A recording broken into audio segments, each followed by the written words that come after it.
Right.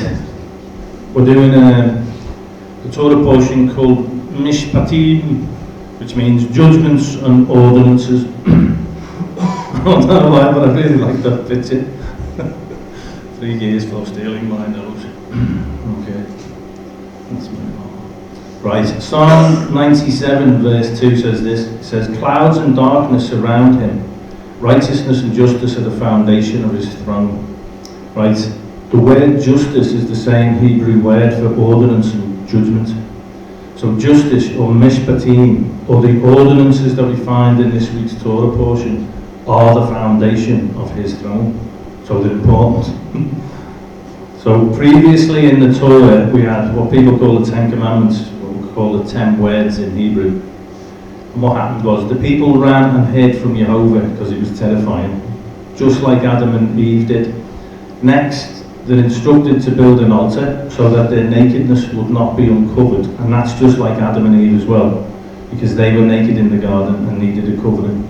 And so the Israelites here, ashamed, having turned away from Jehovah in fear, are in need of a covering, and hence, between the 10 Commandments and the Judgements, there's this bit where they build an altar. Because people think, there's the 10 Commandments, and then there's the Judgements, and they're separate.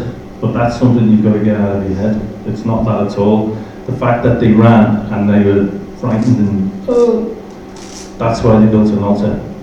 Then they move on, and what's interesting is this. This week's parsha should be considered a continuation of last week's reading of the 10 words. The first letter of Exodus 21:1 is a vav, which is commonly translated as then in Christian translations. However, the proper translation is and. Thereby you would see that the phrase changes from this. Now these are the judgments too, and these are the judgments. The difference is that the vav is a connecting term in Hebrew, and it is indicating that what is coming is a continuation of what was just said. In other words, the ordinances that are about to be expounded on are connected to and not separate from the 10 Commandments. Because a lot of Christians have decided, the 10 Commandments, that's it. Oh. Actually, no. These ordinances, these mishpatim, judgments, are actually connected. Unless you think that they're done away.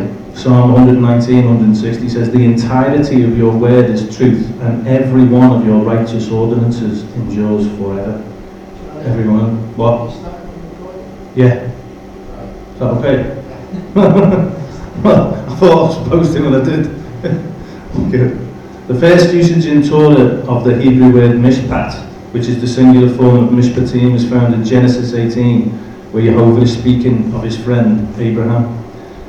In Genesis 18:19 it says, I have chosen him so that he will teach his children and his household after him, and that they will keep the way of Jehovah and do justice and mishpat, that Jehovah may bring upon Abraham that which he has spoken concerning him. So the idea of a lifestyle of Mishpatim is a part of the covenant that Jehovah has already made with Abraham long ago. It's not something new that he's just come up with. Now, this is the way to look at it. Most Christians think you've got the 10 Commandments. I've had discussions with pastors who actually say, no, that's only the 9. We only do 9 now. So, okay. Seriously. What's the one that you wrote? The Sabbath. Yeah. Now, imagine a child, right, who only thinks that his father has got the authority to give him 9 or 10 instructions. And he complains and he grimaces every time his father adds another instruction relating to something more specific. Okay, you wouldn't consider him an obedient child, would you? But this kid who grimaces and he still wants all the provision, he still wants a safe home, he still wants food, he still wants to be free to come and go as he pleases, he wants warmth, comfort, nice clothes, and all the security, all them lovely things he wants. But he doesn't consider his father's allowed to give him more than 9 things that he has to listen to. Anything else? Sorry. What's that a picture of? Oh! Shall we pause for a second? Are they behind you? Yeah. I'll consider this a good chance to have a bit of tea.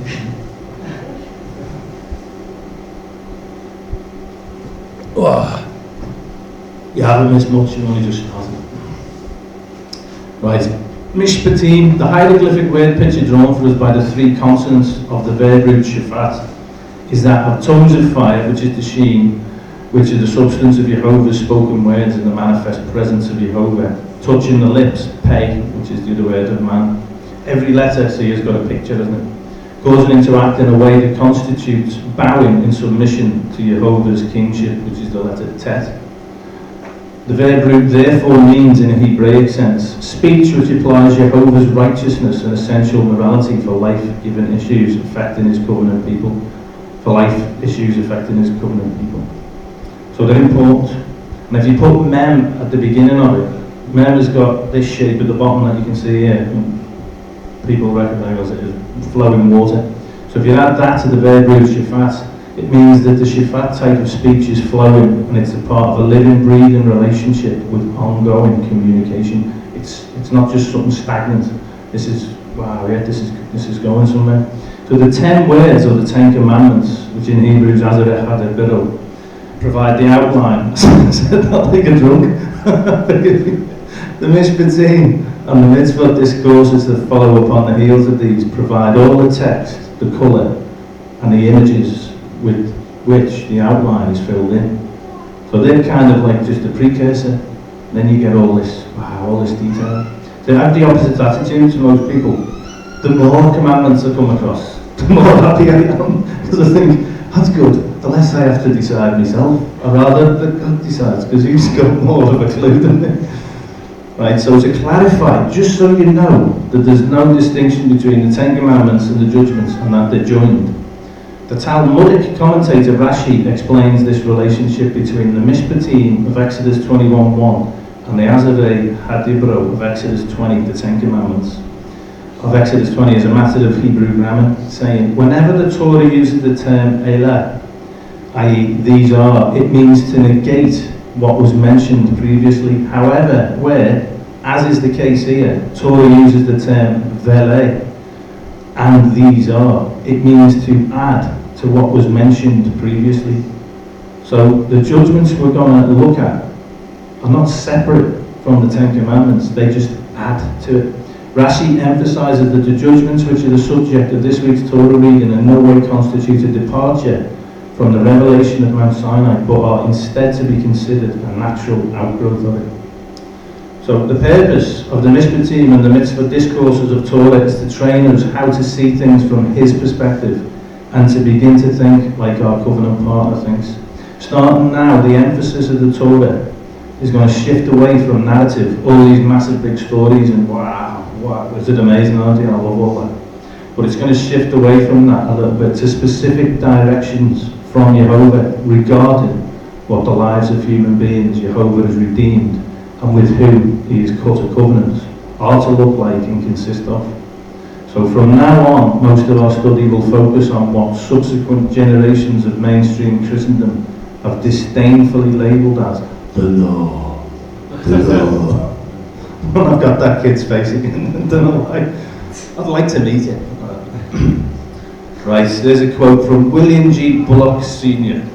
He says this: institutional Christian theologians would, it seems, rather portray Jehovah as fallible and capable of incredible blunders like the ill-fated law than consider even the possibility that the covenant God made with Abraham and his natural descendants might just possibly endure forever, like he said that it would.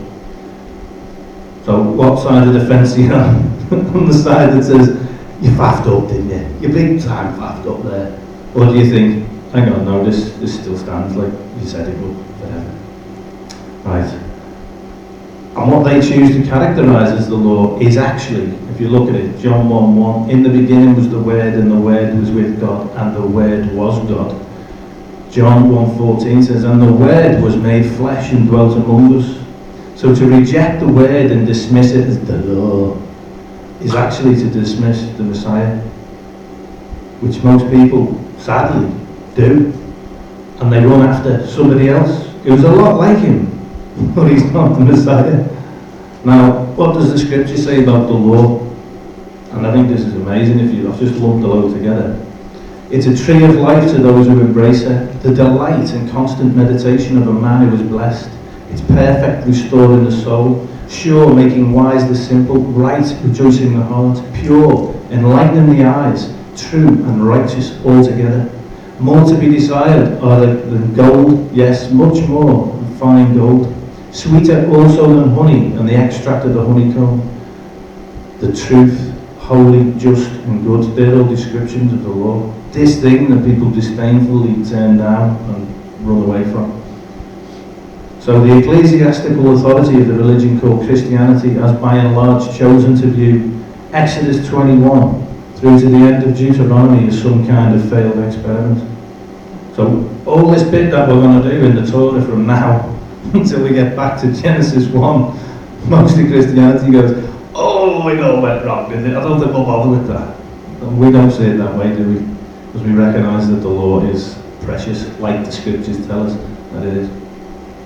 Right, a covenant which sets forth specific instructions on intimate details of everyday life is more than many people are willing to deal with. See, I'm the opposite. The more detail, the better. So they use vague, emotionally charged but totally misunderstood, like freedom from the law, man. Which, hang on, is described as the perfect law of liberty. Freedom from the perfect law of liberty. Don't get it?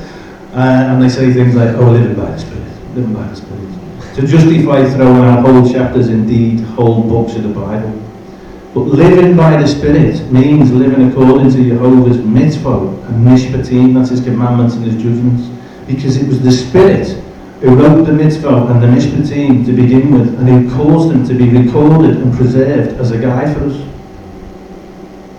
So living by the Spirit and living by the Torah are one and the same thing. So I love to live by the Spirit. I love the Lord. There's no disparity there. If you believe with all your heart that he who designed man, including you, knows best what will bring happiness and fruitfulness to man, including you and woman, obviously, and make life meaningful for man, if you know and appreciate these things, then you will see the Mishpatim, the judgments that we're going to read about now, as wonderful gifts. You'll see the Mishpatim of Torah are nothing more or less than what Messiah will actually do when he sets up his throne in Jerusalem and begins his reign upon the earth.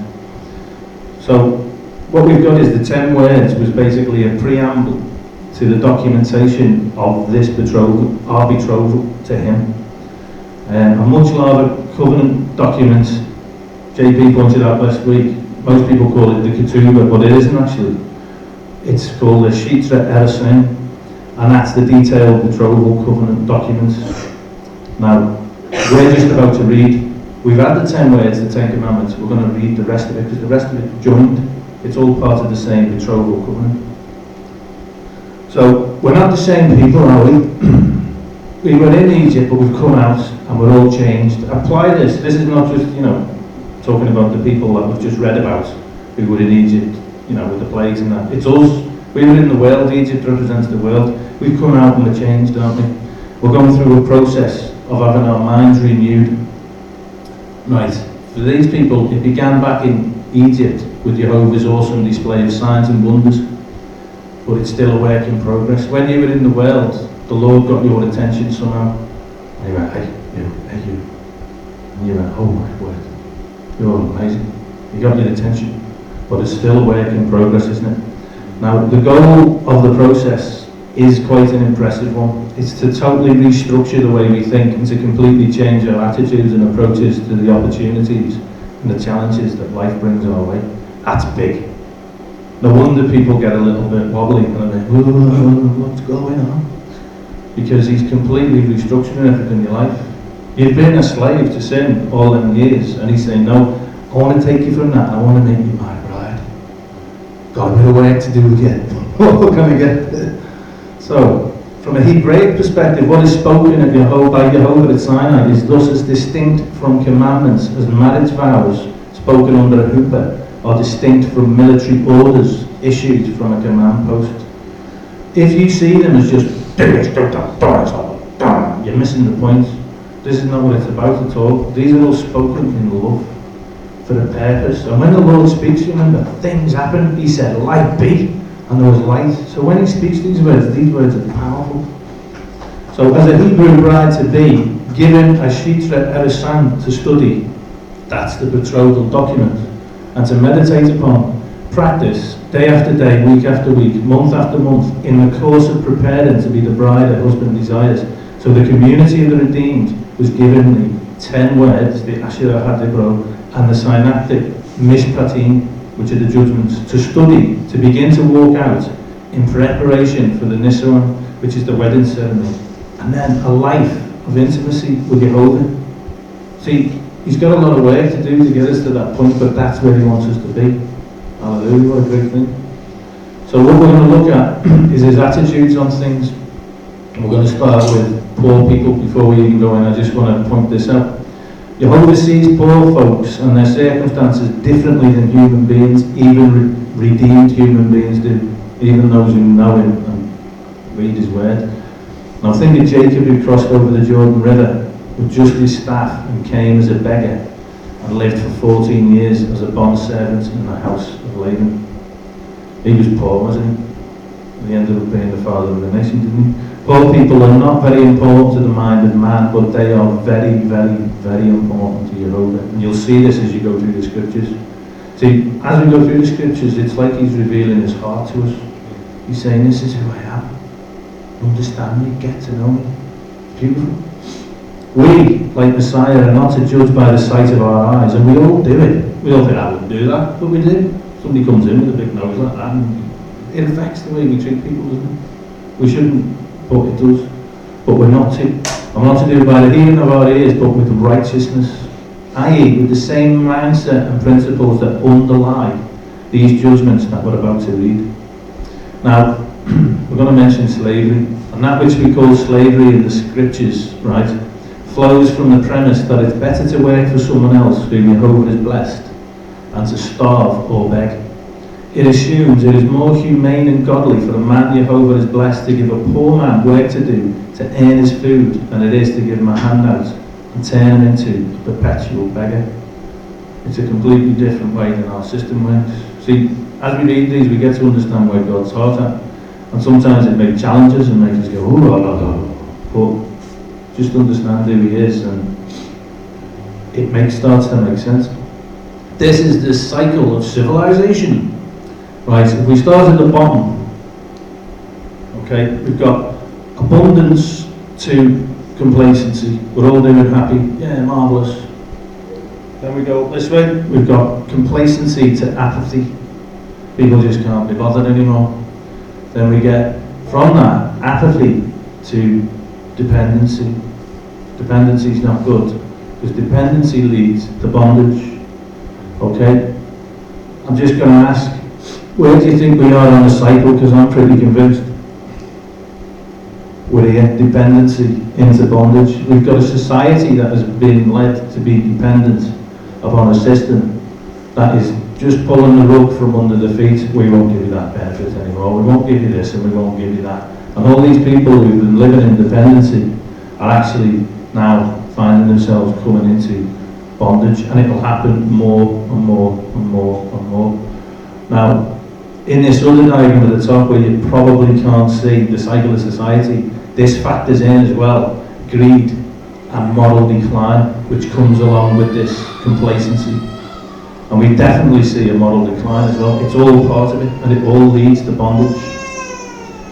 Now, if you have a problem with the concept of slavery, then it may worry you to realise that you were born a slave yourself, a debt slave. Your birth is registered, meaning that the government owns you. That's bizarre, but it's true. And you are used as collateral to allow the government to borrow more money from the banks. So you work and they take your money and they give it back to the banks. You, for example, you buy a house and pay your death tax. That's what mortgage means, death tax. You are a slave. It's nuts, isn't it? That's what it actually means. Mort is the word for death in French. Try opting out of it. We are actually all slaves. We're born into a system of slavery, it's not. But slavery, according to the Torah, is a last resort, okay? But Jehovah actually wants us to consider it better to buy, rather redeem, a person who's down on his luck. Put him to work for 6 years, no more, unless he chooses. Teach him a trade and let him be a productive member of society than to make him a perpetual dependent on handouts. So before even considering doing that, this is the process that we go through. First, we've got to have loaned him money without interest. Then if that didn't do the trick, we buy his property, subject to the right of redemption, and for our use and possession only until the next Jubilee. See, everything gets turned back. It's great. The Lord's system is so fair. But only if all these measures fail are we then to purchase or redeem him and give him a chance to work and regain his dignity. This isn't slavery the way the West would have you believe slavery works at all. So let's begin. In chapter 21 it says, "Now these are the judgments which thou shalt set before them. If thou buy an Hebrew servant, 6 years he shall serve, and in the 7th he shall go out free for nothing. If he came in by himself, he shall go out by himself. If he were married, then his wife shall go out with him." These are interesting points to note. If his master has given him a wife, and she has borne him sons or daughters, the wife and her children shall be her master's, and he shall go out by himself. What? Breaking up the marriage? Ooh. And if the servant shall plainly say, "I love my master and my wife and my children, I will not go out free," then his master shall bring him unto the judges.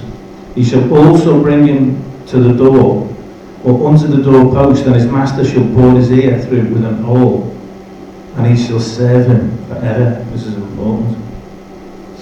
Okay? So 6 years he will serve, the 7th he shall go free. This is a picture of the 6 millennia of creation under man, followed by the millennial reign of Yeshua, which is a time of rest. Okay? It's a picture of the 6 days of creation. The Lord works like this, doesn't he? Note that there are 2 types of slaves. People don't have this either. There are those who are poor, you know, your brethren, you try and help out, who are destitute. But there's also another type. There's the ones who become a servant through an act of war. And in itself, this was an act of kindness. People don't get their head around this. And it's always war with the aggressors. You don't go in and make war. We need a few more slaves. We're going to go to war. That's not what happens. It's when they are the aggressors and you go to war with them. You take these people into your community and they become slaves that way. Okay? Now, verse 3 says, the only thing, basically it's pointing out that the only thing that belongs to a servant is his wife. Right? Now, the master must also be prepared to provide for her too. Okay? Now, in verse 4, it says, let's go back. It says this, it says, if a master has given him a wife, and she has borne him sons or daughters, and the wife and children shall be her masters, and he shall go out by himself. That sounds like, so they've got married, and now he goes out, and that's the end of the marriage. That's not what's happening. Jehovah wants all marriages to stay together, but what he won't do is negate how the master came into possession of the woman. Just because the servant goes out doesn't mean that the couple aren't together. What's talked about here is just a matter of ownership. That's all that's going on. Now, we read of a slave faced with freedom, okay? Freedom from his master, and he says, I love my master. He'd prefer to serve his master than to have his own freedom. That being freedom from his master's laws. He would prefer to be a bondservant of the master because he loves his master. And it's interesting that the law of the bondservant immediately follows the 10 Commandments, okay? And precedes the rest of the instructions. So it's a time for reflection, isn't it? And we ask ourselves, do we love our master? Now, in our service to the master, we must be willing to give the maximum because Yeshua is our example. And this is what it says in Matthew 20:28. It says, just as the Son of Man did not come to be served, but to serve and to give his life a ransom for many. Now, this guy, he's got the funniest name, hasn't he? Rabbi Ibn Ezra. He states that we are to receive the Torah as a bondservant. We come to be a bondservant by a reason of a debt that we can't pay. That's how they became in this situation in the first place. We've got a debt that we can't pay. 1 Corinthians 6:20 says this, for you were bought with a price, therefore glorify God in your body and in your spirit, which are God's. Now, that sounds like, okay, being a bondservant, probably a bit rubbish, but think of it this way. A bondservant is protected by the person that he serves. Okay. He has no property of his own, therefore he has no worries. Okay. He's got no title, and therefore he winds up only receiving benefit from his master. Who is your master? The bondservant has no worries but pleasing his master. Oh, actually, this life of being a bondservant sounds quite cool. If your master is the creator of the universe. So if a servant wished to be his master's forever, he would be brought before the judges, what we know as probably a baked-in house of judgment, and there he would have to make a public confession. Making a public confession is never a bad idea. If you belong to the master, making a public confession about it is a really good idea, in fact. So what would happen then? He'd be brought to a doorpost. Okay, has anybody heard of a mezuzah? Yeah. A mezuzah is something that people put on the doors with the word of God inscribed in it, and they nail it to the doorpost. So it's the word of God nailed to a doorpost. Okay. Now a doorpost, therefore, in their culture, is synonymous with Torah. Okay. It's a command in Scripture, by the way, of the reference we'll get later. Now, the ear is also associated with the command to shema, which means to hear and to obey. So the servant is taken to the place where the mezuzah, the word of God, is nailed to the post. Yeah? And he has his ear nailed to the post. And it's a way of saying, okay, this is what you are identifying with. If you come to be a servant in my house forever, then you recognize the word of God is the authority. Now when we come and we say to the Lord, we want to be your servant forever, we come to a place as well where the word of God was nailed to a post, don't we? And we say, Heavenly Father, I want to be your servant forever. So, if we look too closely at a painting, all we see are brush strokes. That right there, you've got it right there by your face, and you go, oh, I can smell it, but I can't really see it. Right? But if you step back, you get the bigger picture, and we can see the reason behind them little brush strokes as we come back. So Yeshua says that the Torah describes him. In Luke 24:27, he says, in the beginning, at Moses and all the prophets, and beginning at Moses and all the prophets, he expounded unto them all in the scriptures the things concerning himself. Okay, again, Luke 24:44-45, and he said unto them, these are the words which I spake unto you while I was yet with you, that all things must be fulfilled which were written in the law of Moses and in the prophets and in the Psalms concerning me. Then he opened their understanding that they might understand the scriptures. So let's consider these scriptures about the slave as a brushstroke, and let's step back a bit and see if it helps to paint a picture of who Yeshua is. Okay, blood on the ear. Okay, let's have a little look at it. The bondservant, as we just read, if he chooses to serve his master forever, then he will be in the process of doing it. He has his ear nailed to the doorpost. Okay, and he has blood on his ear as a result, obviously. Now, bizarrely enough, a priest who is being installed into the office of high priest also has to have blood placed on his ear, his thumb and his toe as well. And also, when a man, that's in Leviticus 8 by the way, when a man has been defiled by a dead body, he must have blood placed on his ear, his thumb and his toe in order to be cleansed. And interestingly, the one who facilitates this, the mediator, would become unclean. So there's three types of people. Right, now bear this in mind, Yeshua is our high priest. It says in Hebrews 8:1, now of the things which we have spoken, this is the Son, we have such a high priest who is set on the right hand of the throne of majesty in the heavens. Right, he was covered in blood as he laid down his life for us. Covered in blood, never mind his ear and his thumb and his toe. Okay, he was cleansed in the process from having been in touch with the realm of death, just as it tells us in scriptures. And he became a bondservant forever because he was pierced at the post. Now bear this in mind, it was considered a shame for a servant to become a bondsman forever. But Yeshua bore our shame for us. Okay? He's also the word of God nailed to the wood, just like a mezuzah. The scripture for that is in Deuteronomy 6:9. a bondservant forever, which in Hebrews 7:25 it says, wherefore he is able to also to save them to the uttermost that come unto God by him, seeing he ever liveth to make intercession for them. In John 10:9 it says, Yeshua says, I am the door. By me if any man enter in, he shall be saved, and shall go in and out and find pasture. John 14:6, Jesus saith unto him, I am the way, the truth, and the life. No man cometh unto the Father but by me. Yeshua paid the price for us at the cross. He paid our debt, right, on our behalf. We couldn't pay it. And yet what does he say? When the debt's paid, what does he say? He says, I don't want to go free. I love my master and I love my bride. I who was pierced am the high priest, and I offered myself a bondservant forever for the sake of my bride. That's the Messiah. It's amazing, isn't it? And people think it's a bizarre thing, but 1 Corinthians 1:18 says, the preaching of the cross is to them that perish foolishness, but unto us which are saved it is the power of God.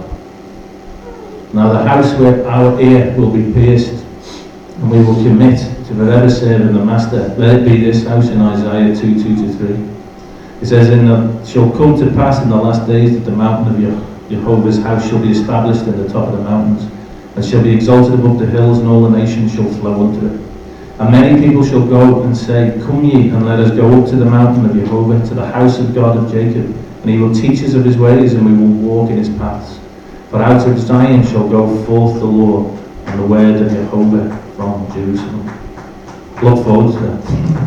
Should be good, shouldn't it? Now, this one, it's got topics in it that are probably going to make you go, that's shocking, slavery, and now we're going to mention arranged marriage. Okay, let's just lay a little bit of stuff for you to get your head around.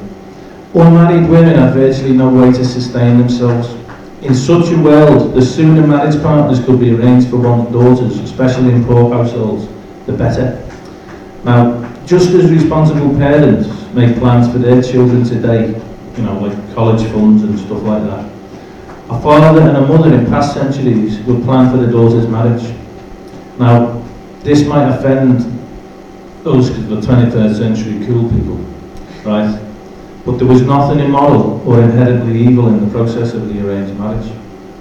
But the socially acceptable practices of modern Western fathers and mothers in buying revealing clothing and makeup for teenage and pre-teenage girls, exposing them to adult-themed television programming, music videos and films, and then sending them out to school functions, parties and social events where they will interact with young men on whose mind is everything besides marriage, is, in the long run, far more cruel and immoral. And we get on our high horse and be like, right. Torah did not by any means initiate arranged marriage, more than it initiated slavery. That's an opinion there. Nor does Torah command, or even for that matter encourage, arranged marriages. But since arranged marriage like slavery existed in every generation up until our present day, and since the potential to harm an innocent child was inherent in it, it is a proper thing for Jehovah to deal with. Now, a daughter sold by a poor man into a rich man's home with a marriage in mind was not called a servant but an amah. English Bibles translate this as maidservant, but in context it means a potential bride, either for the man who pays their father's price for his son or for some trusted servant in the household. Now this bit is amazing, and thanks to JP who put me onto this last night. I wasn't thanking him at 4 in the morning. I didn't finish doing this till 10 to 5. Amazingly, right, the Torah will take the most unequal system on earth, this slavery and this arranged marriage stuff, right, and use it to bring about equality. What? You can't do that. What's it all about? Okay. And then this is the question: why do rich get richer and the poor get poorer? And what is the solution to stopping this happening? Rich getting richer and the poor getting poorer, and it's all not right. It's not right. It's not wrong. How do you stop it from happening? Okay. Some people say, right, get them rich people, get all the money off them and give it to the poor people. Okay. Well, that's not the way Jehovah does it. And you know, I don't think that's right myself. I agree with you, Lord. Oh, forgive me. Torah recognises that the reason for the growing disparity is that us poor people make friends with people who are like us. poor people knock about with poor people, don't they? So poor people end up marrying poor people. Rich people hang around with rich people, and they end up marrying rich people. So all the rich people are in their gang, and they just keep getting richer and richer. And all the big people are knocking about together, and they just keep poorer and poorer. And they never really intermingle or meet, do they? Because they're in there, we do this, we like all the chippy. Oh, we get this, whatever the rich people are, don't know. So they don't get together, right? The reason that rich people send their children to elite schools is not so much for the education. And some of them are quite thick, aren't they? I always think it's funny when there's rich kids who are dead thick, and I don't know why, forgive me, Lord. But, because it's like the parents are so desperate for them to, I don't know. But anyway, that's probably the time.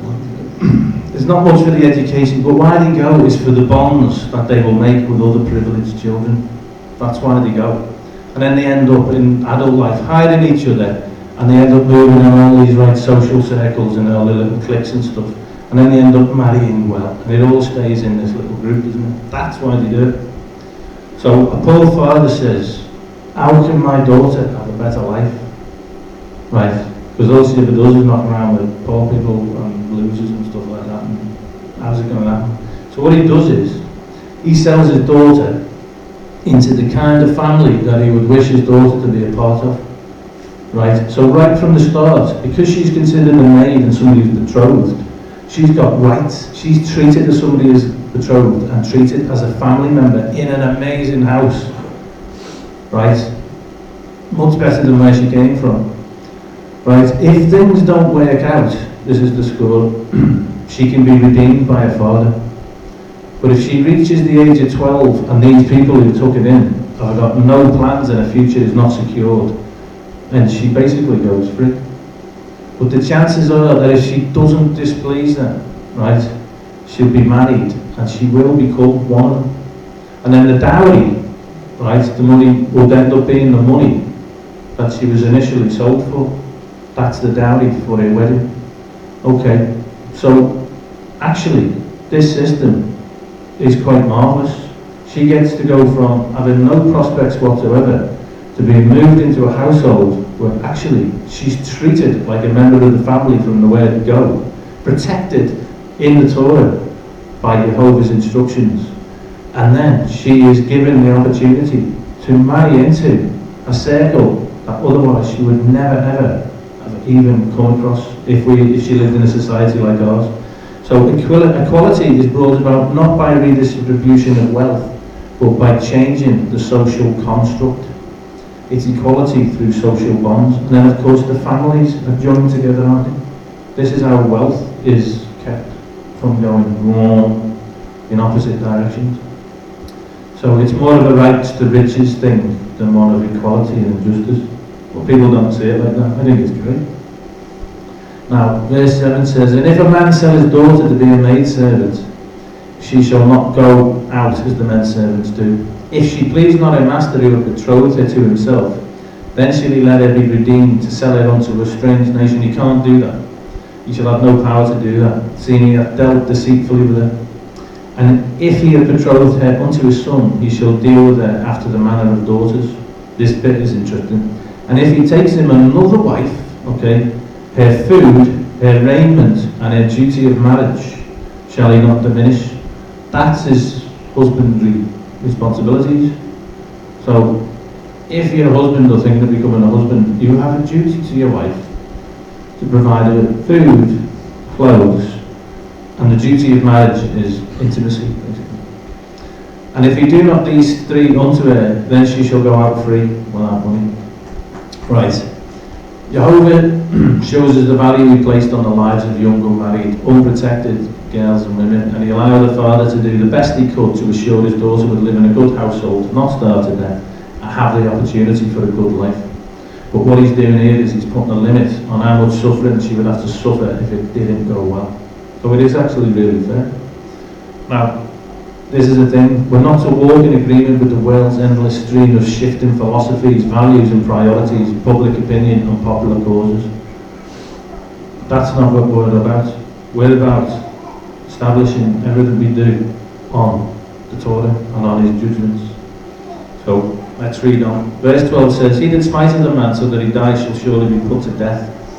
And if a man lie not in wait, but God deliver him into his hand, then I will appoint thee a place whither he shall flee. But if a man come presumptuously upon his neighbour to slay him with guile, thou shalt take him from thine altar that he may die.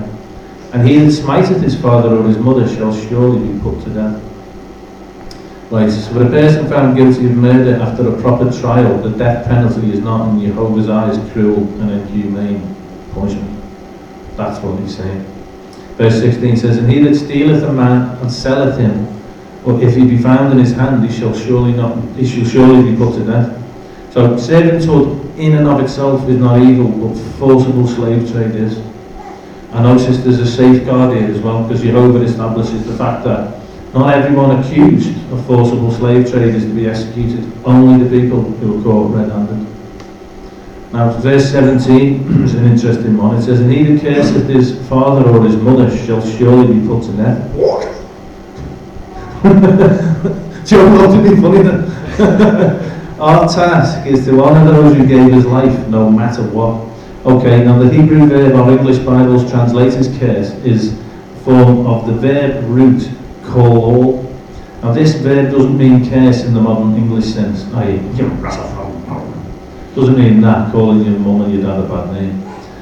It actually means to make little account of, to make light. It means to belittle one's parents, mock them, or otherwise lessen the esteem in which they are held in the eyes of others. That's punishable by death according to the Torah. Okay, so let's have a little think. He doesn't want us to deal with the moral issues out of either our human compassion or our conventional wisdom. He's potentially offending our minds with some of the things that he's saying, okay? But it's in order to reveal the twisted, preconceived ideas of justice and fairness and morality that we've allowed to take residence in our hearts. It's on purpose. If you're going, it's on purpose. It's on purpose to get you to realise, hang on, I haven't got a handle on this at all. I thought this was ridiculous. When we're talking about cursing your parents and stuff, the mail online, the boy who divorced his parents. It's insane. What a crazy world. This is quite sad. It said 20 years after 12-year-old legally split from his family, he reveals how he regrets never reconciling with his mother before she died. Isn't it sad? That's really ridiculous, isn't it? Actually, when I was a kid and I heard about it, but it wasn't very nice.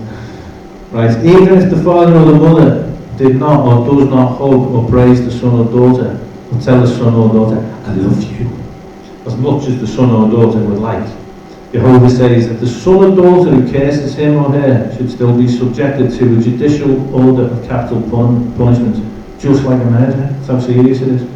Even if the father or mother beats, abandons his son or daughter, the son or daughter curses the father or mother for this. The son or daughter is to be tried by the duly appointed judges and if found guilty, put to death. Right, by the judicial system, not by the parents. And believe it or not, you might think, oh, Charles, no, Jesus has gone along and everything's lovely now, we're under that. No. Well, actually, sadly, that's not the truth, is it? Because it's exactly what Messiah would do. It's exactly what he's going to do in the millennial reign. Because if you read Matthew 15:4, he actually specifically reaffirms this particular command, this judgment. He confirms it. Yeah, that's right, that's spot on. So Jehovah apparently believes that parents and children both have responsibilities to make the relationship work. In Jehovah's view, not everything that goes wrong is automatically a parent's fault. He isn't going to let his covenant people cop out by blaming their parents for everything that isn't perfect in their lives. It's our modern day culture, isn't it? I didn't mean to rob you, but I couldn't help it. Hang on, people use these things, don't they?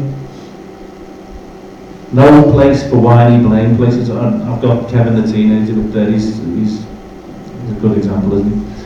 But note that the focus was not on empowering the parents to stone disrespectful children. That's not what it's all about. It's not, hey, for the parents, go kill them. It's not that at all. It's about encouraging and showing the necessity of respect for your parents. The Lord's all about life, isn't it? He's all about life. That's what he's about. Who gave you life? Your parents, respect them. It says here, and if men strive together and one smite another with a stone or with his fist, and he die not, but keepeth his bed, If he rise again and walk abroad upon his staff, then shall he that smote him be quit. Only he shall pay for the loss of his time, and shall cause him to be thoroughly healed. I used to have 2 photographs that really made me laugh. There was me and my friend at a dinner party, tuxedos, sat on a couch, all smiley and lovely with a cocktail. And then an hour later, just on the same couch, me and my mates with our clothes torn, hair everywhere, looking at each other. We ended up having a fight. And the reason it didn't get out of hand, it was the most ridiculous thing. It was, right, outside! And we couldn't get the door open. It was one of them deadlocks and we couldn't get it open. And it was that ridiculous in the end. We just both burst out laughing. So we haven't sat down back on the couch. And, I wish I still had the pictures. Right, Jehovah created man and knows full well that he instilled in the male of the human species an aggressive, competitive and combative nature. He knows a fight is going to occur, so he deals with it. He's real. The Lord's real, isn't he? Right, if personal honour or pride is all that is at stake, turning the other cheek is Torah at its finest, okay? But if eternal principles are at stake, turning the other cheek, as it were, is unforgivable cowardice. In some situations, we must realise that it would be a gross misinterpretation of Yeshua's teaching to turn the other cheek and let wrongdoers kill, steal and destroy the weak and defenceless. And I was told this by Scott. He said it was actually a phrase, turning the other cheek. It's not if somebody smacks you in the face, go on, hit me in the face again. It was all to do with, that was an idiom for somebody insulted you. In other words, if somebody insults you, just say, okay. It's not saying if somebody punches you in the face, it's okay to let them punch you in the face again at all. That's not what Yeshua is saying. Okay? So, we're not to look or live for the fighting. Yeah? Got apparently usually. That's all he thought. He did say something. Bless him, he doesn't now. It's not to be our first inclination when a difficult situation arises. Okay? We've got to fight as we live. And that's in a Shema response to Jehovah's voice. But don't get thinking that the Lord's all peacey, lovey, like soppiness. He's not. He calls himself a man of war in Exodus 15:3. Okay. Right, and if a man smite his servant or his maid with a rod and he die under his hand, he shall surely be punished. Notwithstanding, if he continue a day or two, he shall not be punished, for he is taking his money. So what this is actually saying, if you investigate it, is that reasonable discipline of servants is permitted. So why does Jehovah not prohibit corporal punishment of unruly servants? Why is he not always on the side of the underdog? Because he knows that in the long run, in the context of the master-servant relationship, reasonable discipline actually benefits the two. Extreme acts of cruelty, however, and excessive force are different and they have to be punished. Right. If men strive and hurt a woman with child so that her fruit depart, the word there is yasa, which means an ordinary birth, from her, and yet no mischief follow, he shall be sorely punished, according as the woman's husband lay upon him. And he shall pay as the judges determine, and if any mischief follow, then thou shalt give life for life. So what's it teaching? It's teaching this: if two men are fighting and they injure a pregnant woman, causing her to give premature birth, yet no harm follows it, to either the mother or the child, a fine is levied as a penalty for such carelessness. However, if any harm followed to the mother or the baby, justice was to be meted out according with the degree of damage, and it's all done by a judicial system. And then we've got these scriptures: whoa, eye for an eye, tooth for a tooth, hand for hand, and foot for a foot. Sounds like that. I don't know why it's talking like a pirate. Burning for burning, wound for wound, and stripe for stripe. This Mishpat is one of the most misunderstood and misinterpreted instructions. If we just first look at the context in which the words are used, okay, verses 22 to 25 all deal with a single, quite specific situation where the pregnant woman miscarries because she's been struck in the course of a fight between men. In such a situation is when the principle of an eye for an eye, a tooth for a tooth, etc. applies. And that principle, right, is not in the Hebraic mindset what you might think. The sages took this meaning measure for measure and interpreted the verse simply as full compensation must be paid for the loss of an eye, a tooth, a hand or a foot. No Israeli ever had his eye punched out or his tooth or his hand cut off by the judges, okay? The word's used immediately, a Hebrew idiom meaning a fair and reasonable compensation is to be paid to the injured person in proportion to the damage caused. Okay, and we're used to this. Anyway, we've got this whole culture, haven't we? Compensate me. Slipped on the banal skin. Right, but Yeshua done away with all that, didn't he? In Matthew 5:38-39, Yeshua says this: "You've heard that it hath been said, an eye for an eye and a tooth for a tooth. But I say unto you that you resist not evil. For whosoever shall smite thee on thy right cheek, turn to him the other also." Oh, he's done away with it. No, what was going on is, he says, you've heard it's been said. What he's talking about in this discourse is the Pharisees. Because earlier on he said, unless your righteousness exceeds that of the Pharisees, you will no wise enter the kingdom of heaven. Pharisees had a funny way of taking the law and just switching it to suit however it fitted into their little lives. So, say for example, you stood on a Pharisee's toe, he would probably kick you in the groin and say, "Knife and knife." And he'd use that to justify what was going on. Okay. Now this bit, it says that I say unto you that you resist not evil. That's a bit confusing as well, isn't it? Because people say we're supposed to resist the devil and he's evil. This is another Hebrew idiom, and what it means is, if somebody throws a crisp packet on your front lawn, you're not then to go and get your wheelie bin and empty it on his. It means don't repay evil with evil. That's what it's actually saying. And as Scott pointed out to me, if he smites you on the right cheek, that's actually saying, and if somebody insults you, just say, yeah, whatever, okay, and just let them insult it. That's what, it's not saying let them punch you in the face. That'd be stupid, wouldn't it? Okay, and just to point this out, that this eye for an eye and a tooth for a tooth is actually not a moral code that we live by. This is for judges. Then we've got this. There's more than one Hebrew word translated as judge in our Bibles, and it's important for us to tell them apart. The Hebrew word palim means to judge, and that means to distinguish the difference between things. Like, I've judged that that's a shofar, I've judged that that's a cup. That's that. The Hebrew word din is most often about Jehovah making judgments. Now the name of our Torah parsha is Mishpatim, which is judgments. It's the plural of Mishpat, and the root of Mishpat is Shafat, which means judging sin. And the Mishpatim, these judgments which are listed for us in our parsha, are what is used by the judge, which is known as a Shafat, to judge sin. In other words, these are rules for the judges to use in making fair resolutions. They are not intended to be used by individuals for taking the law into their own hands. And it's quite clear, if you understand the Hebrew, there's a distinction between.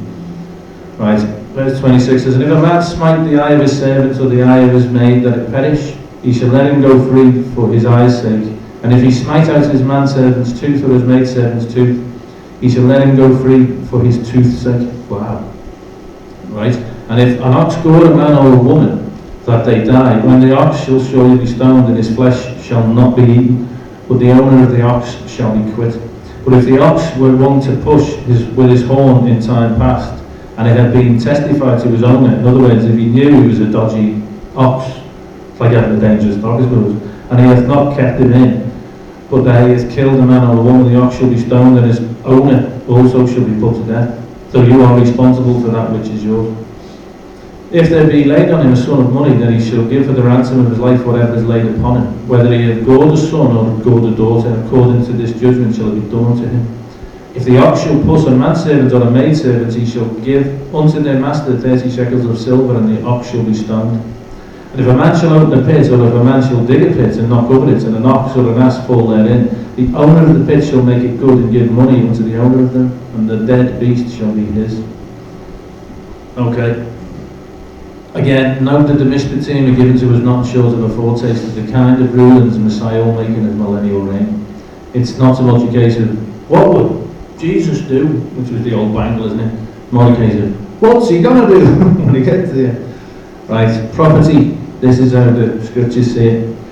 Since from the perspective of Torah, all property or material possessions belong to Jehovah, how we relate to property, whether in our possession or somebody else's, is really not as much an issue between us and our neighbour as it is an issue between us and Jehovah. Okay? So however you deal with other people's property, it actually reflects your relationship with Jehovah. Okay? I thus thought this was nuts. A Norfolk man has blamed the global credit crunch and subprime debacle as justification for refusing to lend his lawnmower to his 84-year-old neighbour. I don't even know where I picked that up from, but it just tickled me. But the thing is, if you lend something to somebody else's, you treat it as if it belongs to the Lord. You treat it with respect, wouldn't you? Okay.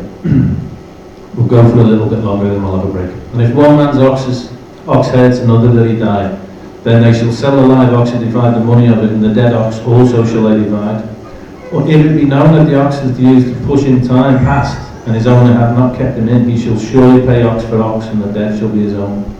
If a man shall steal an ox or a sheep and kill it or sell it, he shall restore the 5 oxen for an ox and 4 sheep for a sheep. So to steal, right, this, we're going to come to a close for the break in a minute. To steal is not just an offence against man, it's a rebellion against Jehovah. It's actually declared in his choice of who to entrust material things to unacceptable. Okay, it's to renounce human desires more important than Jehovah's will.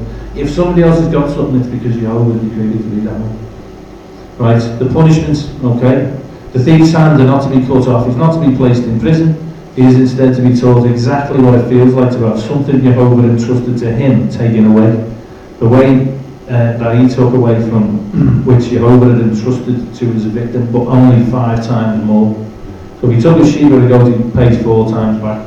But this system wasn't prisons and prisons. It was making you realise what it felt like to have that done to you. It was a different system altogether, and it's all about recompense and restitution. That's what the thing's about. And as somebody once pointed out, say for example, you've stolen from somebody, and then you have to go and make recompense to that person. In doing so, you actually have to face your victim, and you get to understand the effect that it's had. You start to learn, you start to see consequences, and you start to have a different picture of actually what your actions mean to other people, and that in itself is a prevention, much more so than banging it up in a room full of a load of other people who've got nothing better to do than fight each other for roadies. It's, I don't know.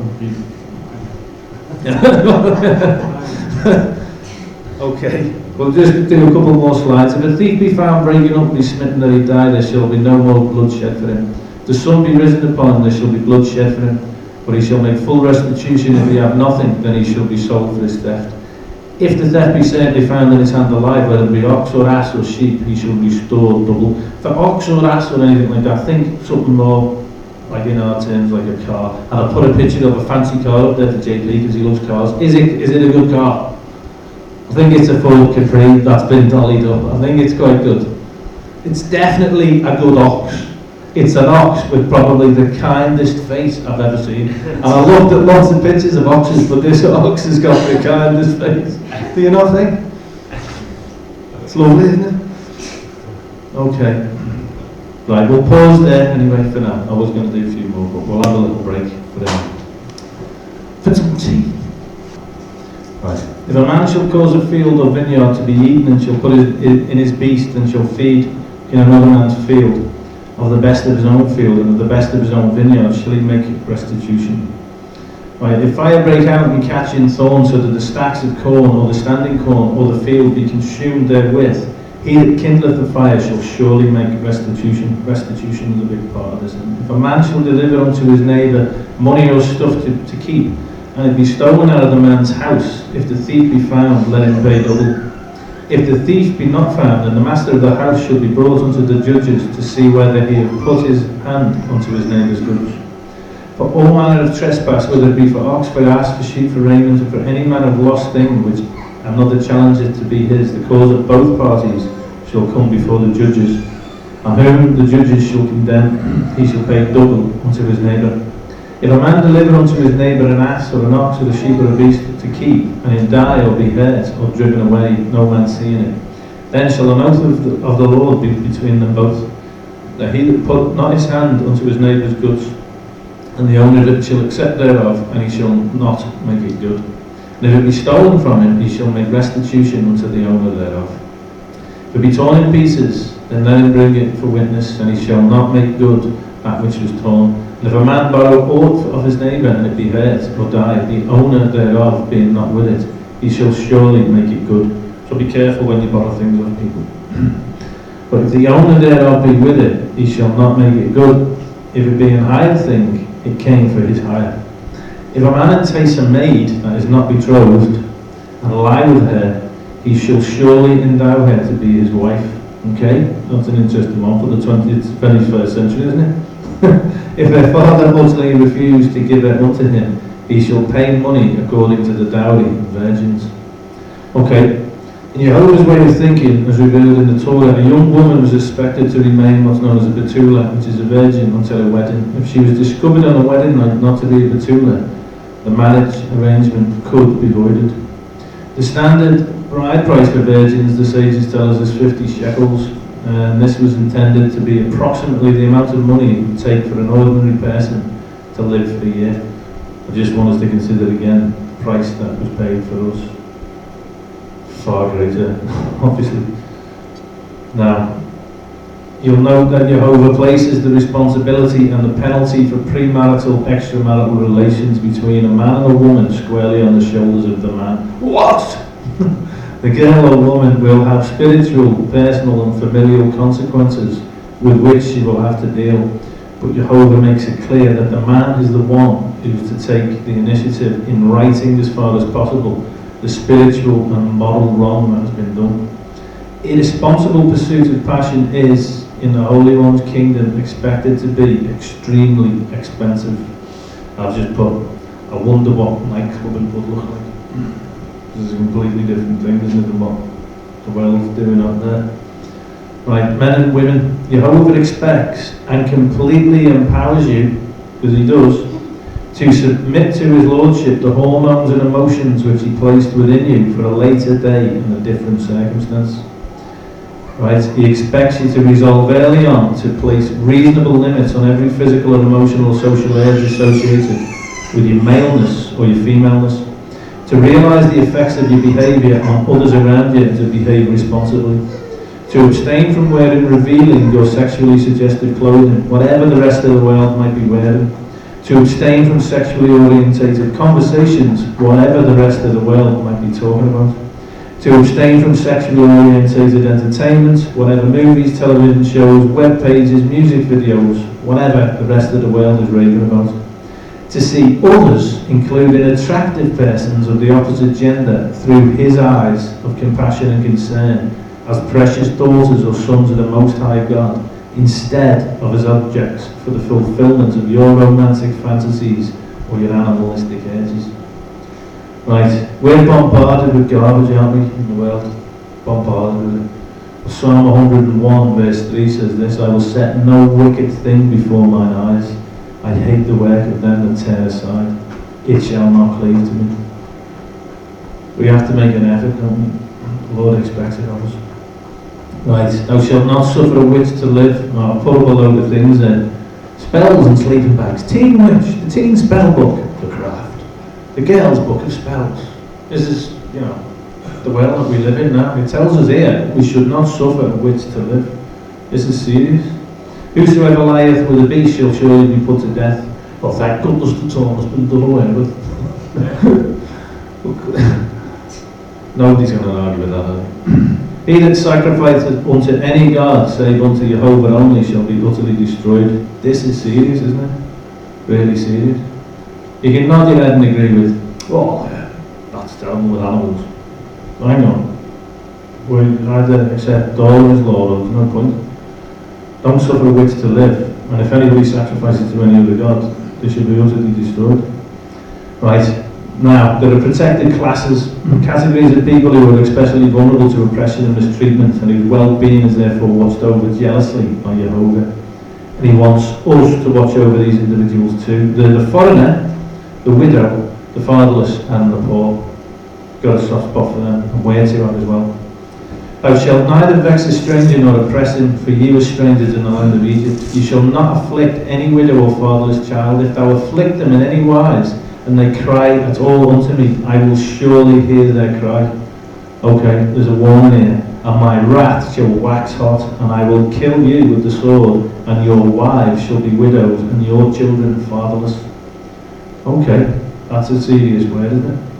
If thou lend money to any of my people that is poor by thee, thou shalt not be to him as an usurer, neither shalt thou lay upon him usury. In other words, if they're poor and you lend them money, don't do it at interest so you can make stuff back off them. Right? And it says if you afflict these people, in other words, if you give these people a hard time and they cry out, he says, I will hear their cries, and then I will come visiting you. My wrath will wax hot. I don't want to be anywhere near the Lord's wrath. And I think everybody here, if you come across any of these people, bear that in mind. Treat them as you know the Father in heaven would have you treat them, in order to avoid coming anywhere close to his wrath. The point is, if you really want to get him angry, or if you've got a death wish, oppress a foreigner, mistreat a widow, or pick up an orphan, or give a truly poor person a hard time. Not a good idea, is it? Right, your spiritual barometer, ask yourself this. Do you still see Jehovah's special protected classes through his eyes of love and compassion? Or has your heart grown cold towards such people, such that you see them through selfish eyes of superiority, suspicion and condescension? How do you see them? We've got to all ask ourselves this question, haven't we? It's a spiritual barometer as to where we're at. I've got a picture there of Rio street kids who were murdered with impunity, allegedly by police death squads. I read about it because I can't find it hard to believe. And what it is, the police don't earn that much money, so for extra money, the vendors in these places basically pay them to get rid of these kids. They basically treat them like vermin to go and clean up the streets for us. It's horrible, isn't it? That was going to be the end of part one, but I shouldn't too much. And then we were going to have TT races. I just don't know. Well, but I don't need to now. It's part two, we're starting a bit later, there you go. If thou shalt take thy neighbour's raiment to pledge his clothes, thou shalt deliver it unto him by the time that the sun goes down. For that is his covering only, it is his raiment for his skin, wherein shall he sleep. And it shall come to pass, when he crieth unto me, that I will hear him, for I am gracious. In other words, don't let people go without. Don't be one of these, oh, give it to my and let people suffer. Don't do that. This thing freaks me out. When he cries, I will hear him. Okay, don't oppress people in any way, shape or form. Thou shalt not revile the gods, nor curse the ruler of thy people.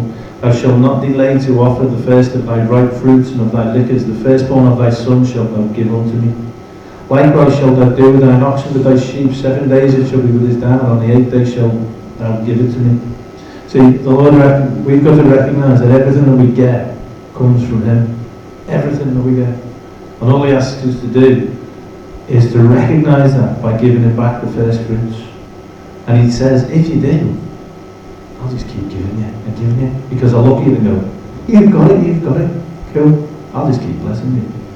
And you shall be holy now unto me, neither shall you eat any flesh that is torn of the beasts. Another thing here where you get a correlation between being holy and what we eat. It's interesting, isn't it? I did love it when my dad came in with his bacon butty and I said, Dad, read this in Isaiah. And abomination they ate swine's flesh.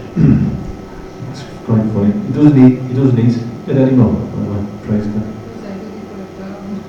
He doesn't have any anymore. Right, approved and unapproved sources of revelation, the Word of God, yeah? And also the Lord's given us spiritual discernment. And it's great because me and JP are aware that people are talking about things and going, what do you think about this? And it's people flexing their spiritual muscles and like, oh, what do you think about this? It's brilliant. Because the Lord's given us, eyes to see. The word in Hebrew is re'eh, and it means to see things through his eyes. It's a completely different way of living. And the more you're immersed in the scriptures, the more you start to see things through his eyes, and it's just interesting. Things just start looking completely different. Ears to Shema, and a heart to understand his words and his ways. These are the things he's given us. But he's also, in his system, in Torah, he gives us shoftim, or judges. They're people who are well studied in the Torah, who've learned to think like Jehovah by judging according to his Mishpatim. And then there's Tzaddikim, which is righteous ones who were well practiced in applying the Torah in their own lives and households. And they're the spokesmen on issues of importance. But do not get confused. This latter category of the Shoftim, the judges and the Tzaddikim, right, trustworthy sources of truth,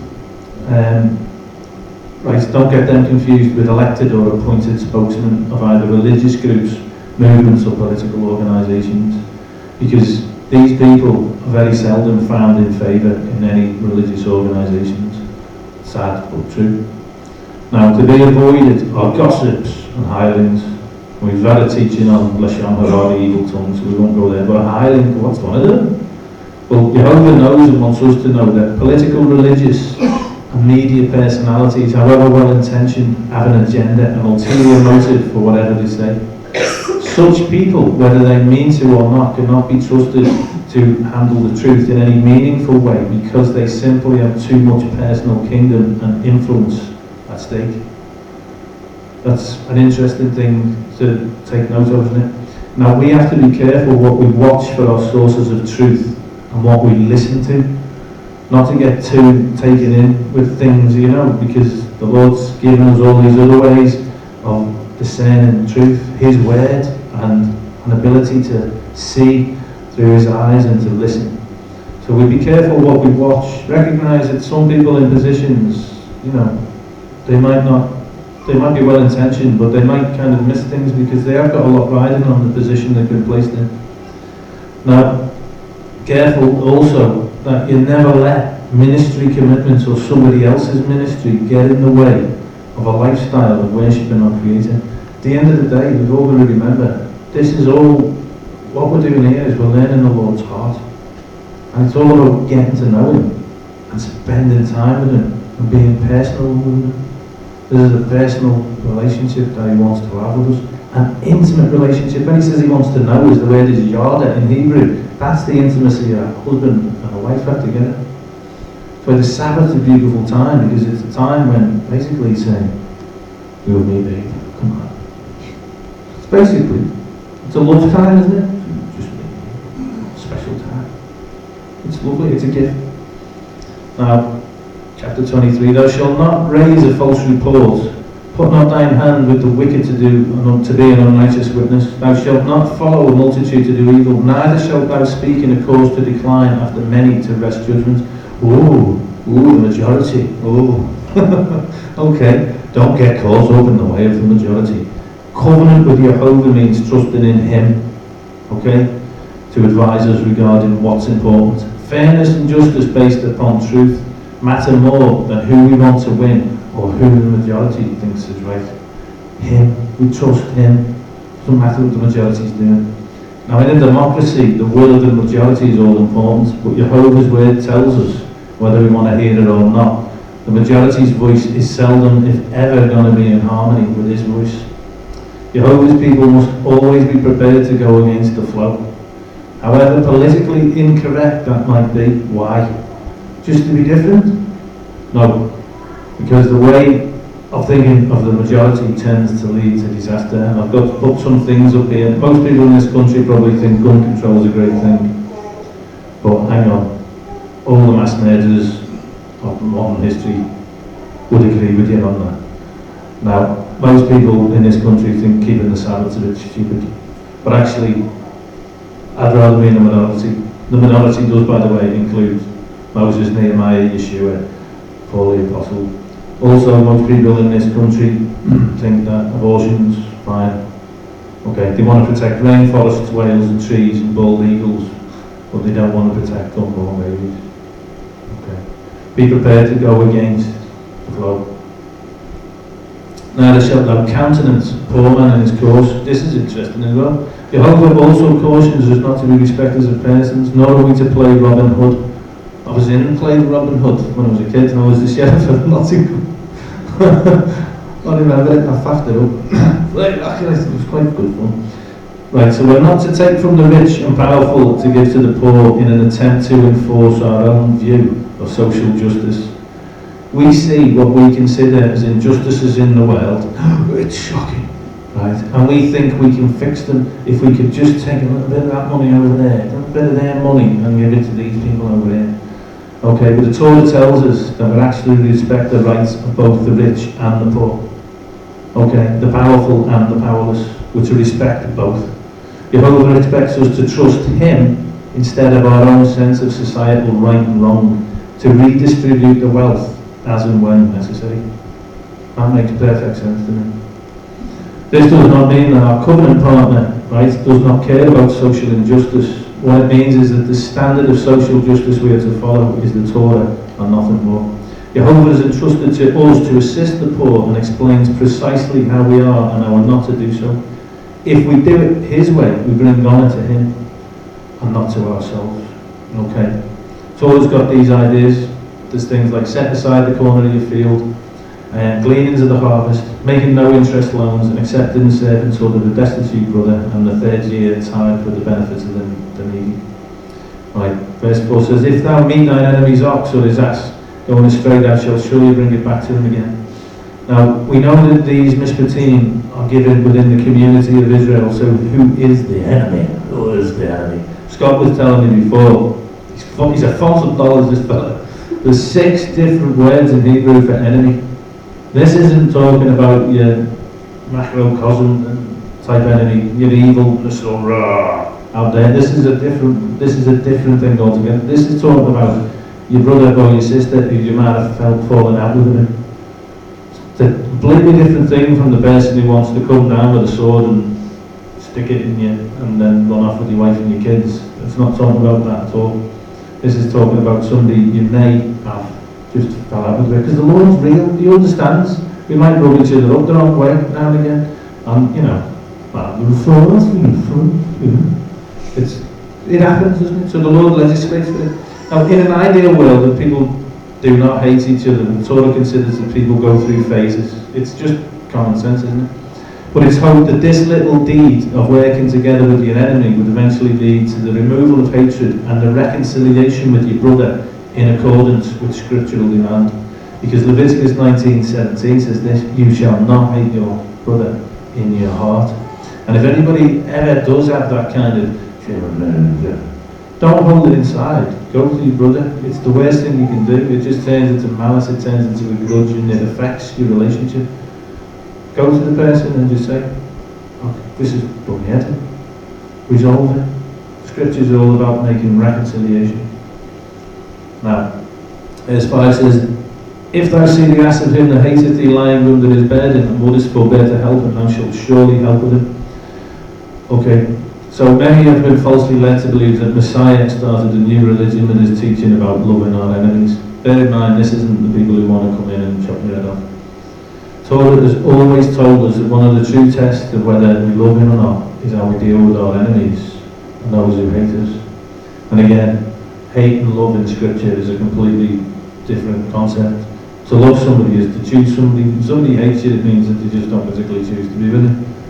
So how do we deal with the people who actually shun us a bit and aren't, not particularly fond of us? That's a measure of where we're at, according to the scripture. The love which is shown our enemies as well, according to scripture, is not mushy. It's not self-serving sentimentalism. Torah does not permit us to declare to the other person, to Jehovah or to ourselves, I love you. Oh, I forgive you, and there's nothing behind it. No, that's garbage. Right, you can't do that. The kind of love of enemies the Torah requires consists of real, tangible, practical assistance. That means something in some farting word. Verse 6 says, thou shalt not wrest judgment to the judgments of thy poor in his cause. In other words, don't make it tough for the poor people. As much as you don't go out and rob an on their behalf, you don't make it hard for them either. Keep thee far from a false matter, and the innocent and righteous slay thou not. Okay. For I will not justify the wicked. In questionable cases, therefore, it is far better for us to let the guilty go free than it is to punish the innocent. Now, since Jehovah is in charge, we can rest assured that the guilty will ultimately get justice, and the injured will ultimately be compensated. Revelation 20:11 speaks of a great white throne. We know who sits on it. So we needn't worry. We needn't worry. Verse 8, and thou shalt take no gift, for the gift blindeth the wise and perverteth the words of the righteous. Don't get a bribe. And thou shalt not oppress a stranger, for we know the heart of a stranger, seeing you were strangers in the land of Egypt. Right, there's a repeated emphasis on the stranger throughout the Torah. Exodus 12:49. One Torah shall be for the native born and for the stranger who dwells among you. The word that we're going to be looking at for stranger is ger. Okay, now Jehovah seems to have a real heart for the stranger, as described as a ger. He tells his people that the stranger must be loved. Leviticus 19:34. The stranger who dwells among you shall be to you as one born among you. You shall love him as yourself. For you were strangers in the land of Egypt. I am Jehovah your Elohim. Deuteronomy 10 says, for Jehovah your God is God of gods. This is just a wonderful thing in itself. Lord of lords, a great God, a mighty and a terrible, which regardeth not persons, nor taketh reward. He doth execute the judgments of the fatherless and widow, and loveth the stranger. This is his heart, okay? In giving him food and raiment. Therefore, love ye the stranger, for you were strangers in the land of Egypt. Okay. There's a couple of other Hebrew words translated as stranger, nachri and zura, which have a strong sense of an alien or a foreigner. But this word, stranger, ger, that we've been looking at, that signifies one who's not an Israelite by birth, but who has come to live on a long-term basis within the Israelite society under the laws of the Torah. And that's significant to us, big time, because those grafted into Israel, it's basically saying, are not to be considered the second-class citizens at all. That's amazing, isn't it? So nobody who's a natural-born Israelite can look down their nose or treat any differently somebody who decides to come into covenant with Jehovah and become a part of the covenant commonwealth of Israel. You are just as much a part of his plan and a part of his nation as somebody who was born in the bloodline. That's fantastic, isn't it? And the Lord states this throughout the scripture time and time and time again. Amazing. And it says in Ephesians 2:12-13, but at that time you were without Christ, being aliens from the commonwealth of Israel, and strangers from the covenant of promise, having no hope and without God in the world. But now, in Yeshua HaMashiach, who sometimes were far off, are made nigh by the blood of Christ. Amazing that, isn't it? Is that got something to do with Hagar, the stranger? Hagar? Hagar, it means the stranger, money. Abraham's wife. Oh, right. That probably does, yeah, nice one. Yeah, that probably do. Excellent. Okay, and it says here, and 6 years thou shalt sow the land, and shalt gather in the fruits thereof, but the 7th year thou shalt let it rest and lie still, that the poor of thy people may eat. Okay, again, the Lord's heart for the poor. And notice that even the land gets to have a rest. I love this God, he's all about letting things have a rest. And what they leave, the beasts of the field shall eat. In like manner thou shalt deal with thy vineyard and with thy olive yard. Same thing for them, and the poor get to eat of all them as well. 6 days thou shalt do thy work, and on the 7th day thou shalt rest, that thine ox and thine ass may rest, and the son of thy handmaid and the stranger may be refreshed. Everybody gets to rest, not just you. You don't put your feet up and get everybody running around after you. Everybody gets to rest. And in all things, and be refreshed. Now if you look at the Hebrew in that's talking about being filled with the Spirit of God.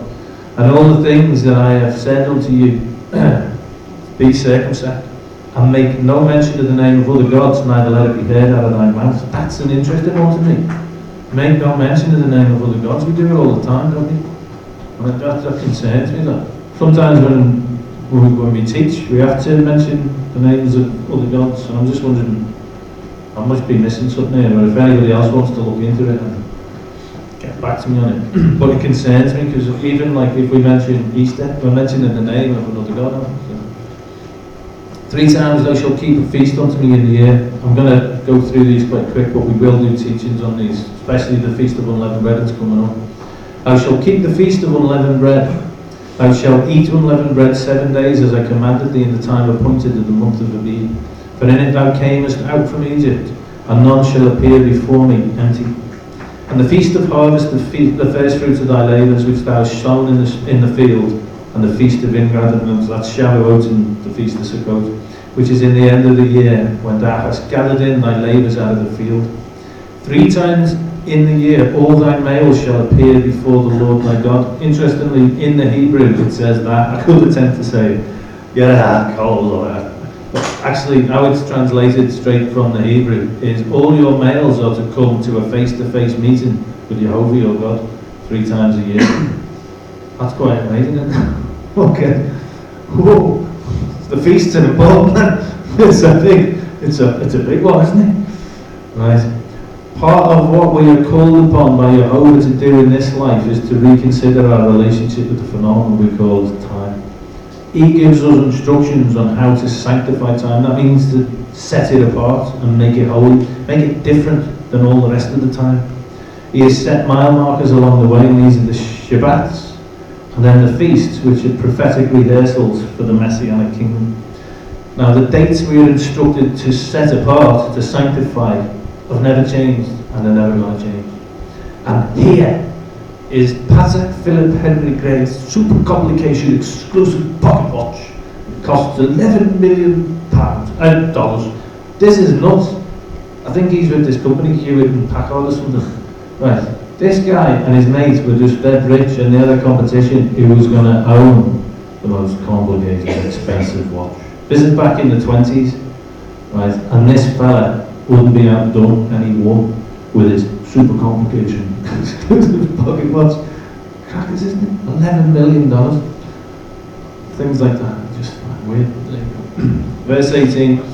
Thou shalt not offer the blood of my sacrifice with leaven. I just wonder what these people do at breakfast and stuff. Where are we off today? I don't know. That just makes me. The blood of my sacrifice with leavened bread. Neither shall the fat of my sacrifice remain until the morning. The first fruit of thy land shalt thou bring into the house of the Lord thy God. Thou shalt not see the kid in his mother's milk. That gets repeated 3 times and gets turned into some craziness by some of the Talmudic style things. It starts meaning all kinds of strange. Well, don't go there. Behold, I send an angel before thee. Right, we will go there. An angel, okay. To keep thee in the way and to bring thee into the place which I have prepared. Beware of him. Oh, okay. And obey his voice. Provoke him not, for he will not pardon your transgressions. He sounded like a bizarre angel. For my name is in him. But if thou shalt indeed obey his voice and do all that I speak, then I will be an enemy unto thine enemies. I like the sound of that. And an adversary unto thy adversaries. Okay, good idea to obey his voice then. Right. The voice, by the way, the Hebrew call is synonymous with the word of Jehovah. To listen to Shema, to his voice, call, is to display obedience.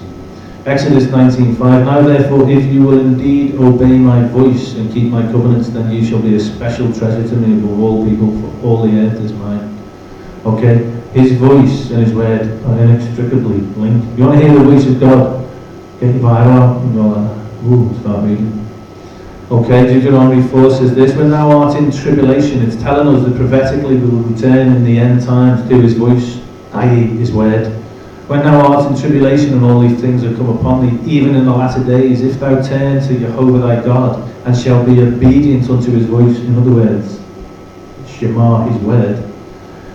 For Jehovah thy God is a merciful God, he will not forsake thee, neither destroy thee, nor forget the covenant of thy fathers which he sware unto them. Amazing. So the angel, Malach, in a messenger in Hebrew, the passage tells us that the children of Israel to Shema, hear and obey his voice.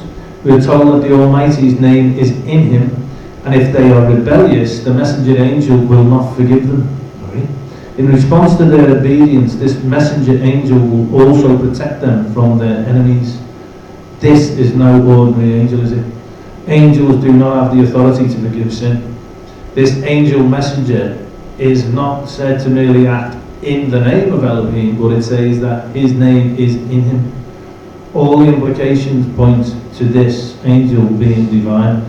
And I've read commentaries which say it must be the pre-incarnate Jesus, because people have this idea of this Trinity and they can't see that Elohim, our God, it was a cat, it was one, can project himself into our reality in any way, shape or form that he wants, whether it be a cloud, whether it be a pillar of fire, whatever it might be. This angel is divine, by the way. It is. Right, for mine angel shall go before thee and bring thee in unto the Amorites, the Hittites, the Perizzites, and the Canaanites, the Hivites, and the Jebusites, and I will cut them off. Thou shalt not bow down to their gods, nor serve them, nor do after their works. That's important stuff. But thou shalt utterly overthrow them and quite break down their images. In other words, if you're living in a land and they've got other gods, don't be doing the things that all these people do. Don't go off doing all this nonsense that they do. You shall serve Jehovah your God, and he shall bless thy bread and thy water. I will take sickness away from the midst of thee. There shall nothing cast their young, nor be barren in thy land. The number of thy days I will fulfill. What promises these are? It's incredible, isn't it? If we just obey. I will send my fear before thee. We were talking about this before as well with Scott. And I will destroy all the people to whom thou shalt come, and I will make all thine enemies turn their backs unto me. Amazing. And I will send hornets before thee, which shall drive out the Hivite, the Canaanite, and the Hittite from before thee. Okay, this is important. While Jehovah's people are to be kind to people who come and sojourn, okay, accept foreigners into their society under certain terms, actually the terms being that they accept Jehovah as their God and Torah as their lifestyle. They are not to have a melting pot society where everything goes, hey, he's a bit different. No. No one who worships any other God is to be allowed to live in the land. And under no circumstances are Jehovah's people to make any covenants or agreements with any of the peoples who worship other gods. That's something that we can bring forward to our day as well, isn't it? We just don't tolerate people who worship other gods. And I'm not being funny, it tells us here we're not even to make a covenant with them. It tells, we'll read it. I will drive them out from before thee in 1 year, lest the land become desolate and the beasts of the field multiply against thee. By little and little I will drive them out from before thee, until thou be increased in the head of the land. And I will set thy bounds from the Red Sea even unto the sea of the Philistines, and from the desert unto the river, for I will deliver the inhabitants of the land into your hand, and thou shalt drive them out before thee. Thou shalt make no covenant with them, nor with their gods. They shall not dwell in thy land, lest they make thee sin against me. For if thou serve their gods, it will surely be a snare unto thee. This whole ecumenical thing is just a load of nonsense, isn't it? This whole thing where you've got snake charmers and Baptists and Muslims and all these Buddhists and all joining hands and saying we all serve the same God. And it's telling us here this is absolute nonsense. We're not to accept any of that at all. Right, let's talk about the mind. The mind. Very, very strange place, the mind, isn't it? The Hebrew word most often translated as mind is kilia. It's a noun derived from the verb kalar, meaning to prepare, to complete, to make ready, to bring to a state of readiness. The mind is thus the aspect of our being which takes us from a mere blob of bones, muscle, nerves and organs, and actually makes us function as a person. The mind of man was originally patterned after the mind of the Creator and was thus absolutely brilliant and fully functional. Man was originally created with the capacity to know, to meaningfully interact with and to walk with Jehovah. This is mad. The recent research has shown that the brain, or the mind, and the heart are actually neurologically linked. So your heart actually affects how you think. This is nuts, isn't it? Which is just phenomenal to me. I think it's, wow. And even in Hebrew, the actual term for the mind can often not just relate to your mind, it relates to your heart as well. So then give it. Give it all along. But we just get an understanding of it now. We have a problem.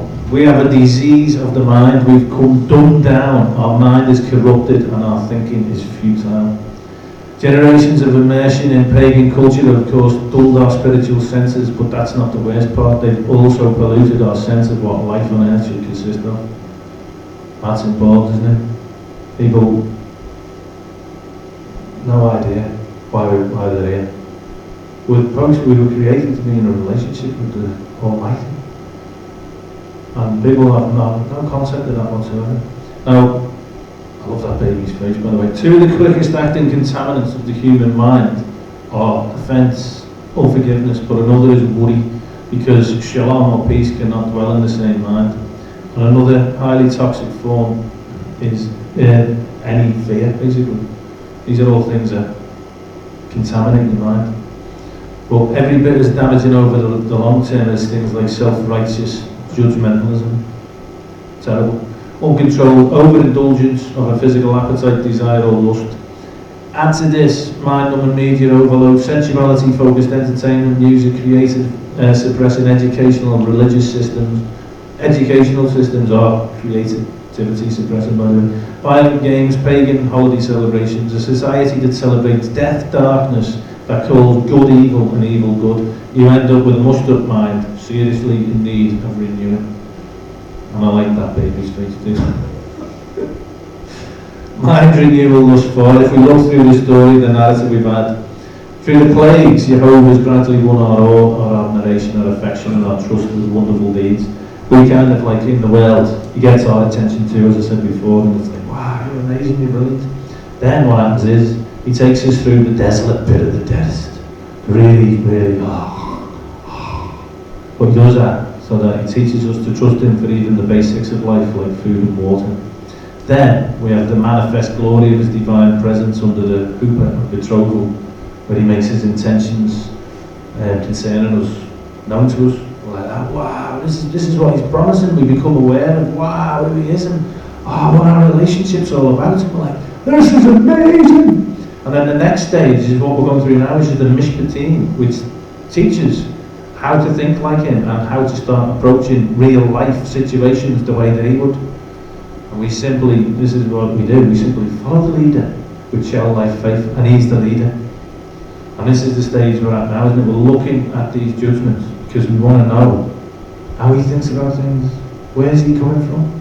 Because we want to be able to think like him and approach our life knowing how he would do certain things a certain way. There's chapter 24. He said unto Moshe, come up unto the Lord, thou, Aaron, Nadab, and Abihu, and 70 the elders of Israel, and worship ye afar off.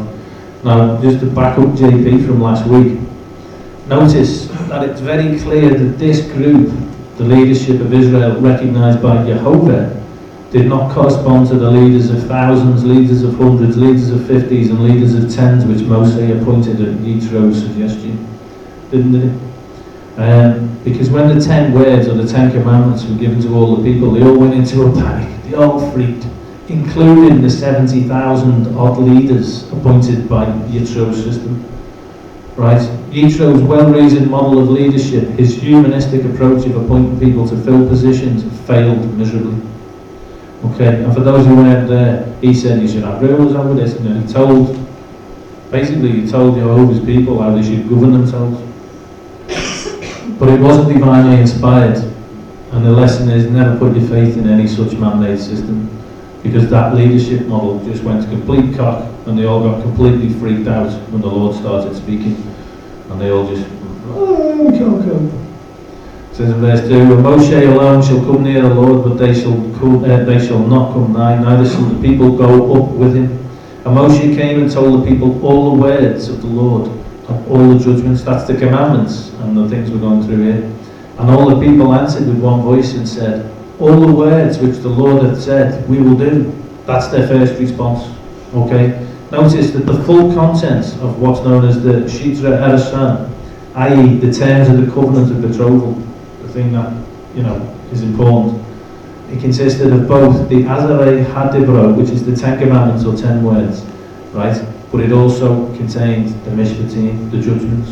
You can't just say, oh, we'll just have the 10 commandments, or the 9, because that's not the way it works. The betrothal covenant that we entered into with the Almighty involves all the judgments as well as all the words. And Moshe wrote all the words of the Lord and rose up early in the morning and builded an altar under the hill and 12 pillars according to the 12 tribes of Israel. So Moshe took it upon himself to become basically Jehovah's first Torah scribe. Because, this is incredible, isn't it? He's written it all down. I've just put here, I said he probably learned to write while he was in Egypt in the palace. Because I bet most of them couldn't write. Now, just the question I ask myself is, what skills did you acquire while you were in Egypt that Jehovah can use? There was a reason he was brought up and educated, isn't there? He used it, the Lord used it for his own purposes and for his own glory. So we might have skills that have been developed that the Lord will go, hang on, I can use that. So never rule it out. And he sent young men of the children of Israel, which offered burnt offerings and sacrificed peace offerings of oxen unto the Lord. And Moses took half of the blood and put it in basins, and half of the blood he sprinkled on the altar. And he took the book of the covenant and read it in the audience of the people, and they said, so he spoke it all to them, and they said, we'll do that. And then he's going, hang on, I'm going for a bit more than this. He's written it all down. It must have took a while. And then he's read it out to them. So this is the second time they've got it. This time the response is different. This time they say, we will do and be obedient. That's like, hang on. But in the Hebrew it makes more sense. They all replied, all that Jehovah has declared, we will asar and we will shema.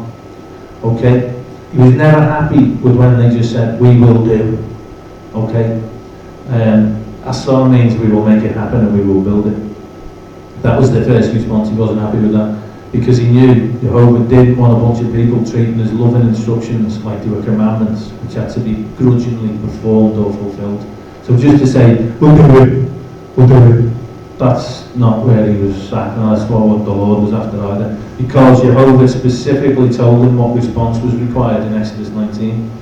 Because at that time Jehovah had said specifically, if and when you shema my voice and shema my covenant, then you will be my Am Segula, which is my treasured people. What a thing to be called. I'm a treasured thing. The creator of the universe. But only when you shema his voice. My kingdom of priests, wow, and my holy people. Right. The mitzvot, the commands and Mishpatim, the judgments of Torah, are not merely things that he wants us to do. It's not a list of okay? They are the righteousness of our God Jehovah, to which we, through Shema in his voice, hearing and trusting and obeying, and this is the voice that empowers us, through listening, we can form every single aspect of our lives. There's a difference, isn't there? It's not about a checklist. Moshe took the blood and sprinkled it on the people and said, behold the blood of the covenant, which the Lord had made with you concerning all these words. So at the second assembly he thereby sealed the people in a covenant with all his blood. But notice the words that he uses to describe the blood that was sprinkled on them. This is the blood of the covenant. See, time and time again we realise that when Yeshua says things, it's not like he's just drawing them out of thin air.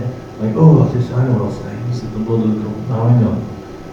This is exactly what was said and the ratification of the covenant at Mount Sinai. Moshe sprinkled the blood, however, on our garments and our skin and on the external part of us. Yeshua, on the other hand, at the Last Supper, he called upon us to drink deeply from the cup with him. And the new covenant is all about internalising the Torah, isn't it? It's not all about what's on the outside. It's not about showing. It's not about a list of do's and don'ts. It's not just about asar in his word, which means putting it into practice. It's about shemaring him, trusting him, listening to him, obeying him, and applying all that righteousness into every aspect of our lives. Then went up Moses and Aaron and Nadab and Abihu and 70 the elders of Israel. And they saw the God of Israel, and there was under his feet as it were a paved work of a sapphire stone, and as it were the body of heaven in his clearness. And upon the nobles of the children of Israel he laid on his hand also they saw God, and did eat and drink. Now there's a fellow called Youngman Grossman, and he draws a conclusion from the numerous literary parallels between Exodus 24 and the story of the binding of Isaac. Do we all know the story of the binding of Isaac? And Abraham took his son up to be sacrificed. Okay, so this is how they're the same, these two stories. So there's the binding of Isaac and there's this ratification of the covenant here. Okay, this is the similarities. A group of people gathered at the side of a mountain, a select few ascend while the rest stay below. They are commanded to wait the return of those who ascend. So Exodus 24, and he said to the elders, wait here. Genesis 22:5, and Abraham said to his young men, stay here. In Hebrew, that's exactly the same phrase. In both stories, the phrase from a distance is used. In Exodus 24, it says, Moshe, now he said to Moshe, come up to Jehovah, you and them, and it says, and worship, and the 70 elders, and worship from a distance. Genesis 22, then on the third day, Abraham lifted his eyes and saw the place from a distance. Again, exact same language. In both stories, an altar is built. Moshe wrote all the words of Jehovah, and he rose early in the morning and built an altar. Again, in Genesis 22:9, they came to a place of which Elohim had told them, and Abraham built an altar. All the language is exactly the same. And then there's an early in the morning bit. On Exodus 24:4, Moshe wrote all the words of Jehovah, and he rose early in the morning. Genesis 22:3, so Abraham rose early in the morning. So people who understand Hebrew will recognize, hang on a minute, this is like the same story, all the language is exactly the same, and everything, what's going on? In Exodus, the presence of Jehovah appeared as a consuming fire. In Genesis, the root of the word for knife is the same, consuming, that's used to describe the fire.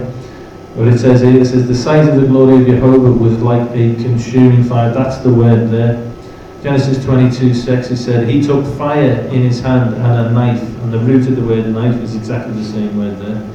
On Mount Sinai, it reads that Jehovah did not raise his hands against the leaders. And in his Genesis, we read a similar phrase. Exodus, it's where he says, but on the nobles of the children of Israel, he did not lay his hand. In Genesis 22, and he said, do not lay your hand on the land, or do anything to him, for now I know that you fear Elohim, since you have not withheld your son, your only son, from me. So, if we look at these stories, it's clear that the Torah is making a comparison between the two events. Right, now, the Torah wants the reader to remember the sacrifice of Isaac when reading the ratification of the covenant. Or we could actually say that the Torah wants the reader to remember the sacrifice of Yeshua when coming into the Torah and studying the ratification of the covenant. Because the story of Isaac, it's just a picture of the Messiah. Even the fact that he carries the wood up the hill himself to his own sacrifice, it's all a picture of the Messiah. So when you're reading this and you're seeing these parallels, this thing that's going on here, this is the ratification of the covenant. This is like, wow, what's going on? And all the way through, there's these parallels. And it's all about taking you to that, wow, this is just like the story of Isaac. He's a picture of the Messiah. So in this whole story of reading about the ratification of the covenant, we can't help but miss this connection with Yeshua, our Messiah. So there's a contrast, however, pointed out between the two events. At the binding of Isaac, the main emotion is fear. Genesis 22 says, do not lay your hand on the lad or do anything to him, for now I know that you fear Elohim. Okay, on Mount Sinai, the people were filled with joy. And even they had a feast. I bet it was amazing, that. And the sacrifices that are made out of love and jubilation. There's a difference, isn't it? It says in 24, they saw Elohim and they ate and drank. Exodus 24:5, it says, then he sent the young men of the children of Israel who offered burnt offerings and sacrificed peace offerings of oxen to Jehovah. So in the first case, it's fear. The second case, this ratification of the covenant, it's joy. So what's going on? The opposite emotions in these two events portray two different types of encounters with the Almighty. Isaac is an individual in the pictures of complete submission through feelings of sacrifice, pain and sorrow. And he's a shadow of Yeshua. Now, on Mount Sinai, however, you've got all these elders there. Each person had this amazing experience and a personal encounter with Jehovah. But that's because of what's already gone on with Isaac. Okay? He was a picture of Messiah. Now, the children of Israel, because of this, what had already gone on, because of this sacrifice of Isaiah, because of this sacrifice of this Messiah type, they could respond joyfully as opposed to in fear. And we've got the same choice because of what our Messiah did, right? We don't have to meet with our God in that same place of pain and sorrow and fear. We can now, because of what he did, have the opportunity to meet with him and to feast with him and to be with him in joy. It's a completely different thing, isn't it? Isaac's life is an offering to Jehovah, but in the covenant ceremony on the mountain, Jehovah is extending an outstretched hand to mankind. He's meeting us here on the earth. His word will even descend to mundane human life through the giving of his Mishpatim. He's making an offer to Israel. Now their response is burnt offerings and peace offerings. And our response, we did this the other week, is Romans 12:1. Beseech you therefore, brethren, by the mercies of God, that ye present your bodies as a living sacrifice, wholly acceptable unto God, which is your reasonable service.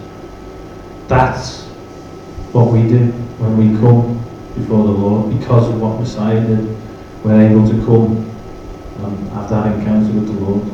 And the sacrifice that we offer is a living sacrifice to ourselves. But in doing so, we meet Him in a place of real joy. And He comes to meet us on the earth, even giving us just the judgments about everyday life, real life. That really matters to the bits and bobs of the things we get involved in. He cares that much. Now, we're going to end a quote from Rabbi Jonathan Grossman. He says this: possibly, he's not even a Christian, possibly in order for people to see God and His glory, one will sacrifice one's own life, because, as Exodus 33 says, man cannot see me and live. When man requests to see the vision of the Lord, it is required of man to sacrifice of himself.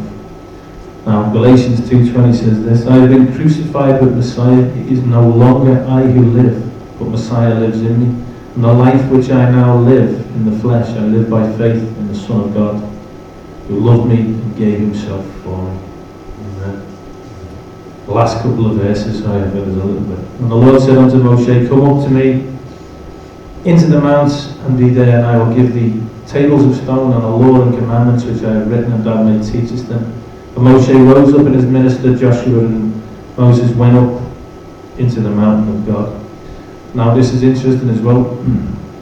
Generally we think of Moses going up the mountain by himself, but verse 13 actually indicates that Joshua went with him. Now Moses is synonymous with the Torah, as we know, and Joshua is this another shadow of Yeshua. So we see the two of them travel up the mountain in agreement and in unity. And everything is focused about what's going to happen on this mountain, yeah?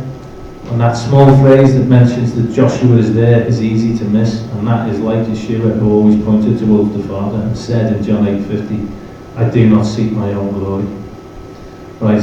And this is something worth bearing in mind. Sometimes we're accused of spending more time in the Torah than focused on Yeshua, yet we know that when our eyes are open, we can find Yeshua everywhere we look in the Scriptures. Just as He said in John 5:46, but if you believe in Moses, you will believe me, for he wrote about me. He's everywhere in the Scriptures. And He said unto the elders, tarry ye here for us until we come again unto you, and behold, Aaron and Hur are with you. If any man have any matters to do, let him come unto them. Now here there is no Vayoma, Jehovah, and Moshe, which means I am speaking to you, Lord. This has all come off his own bat. In other words, He never told him to put Aaron and Hur in charge.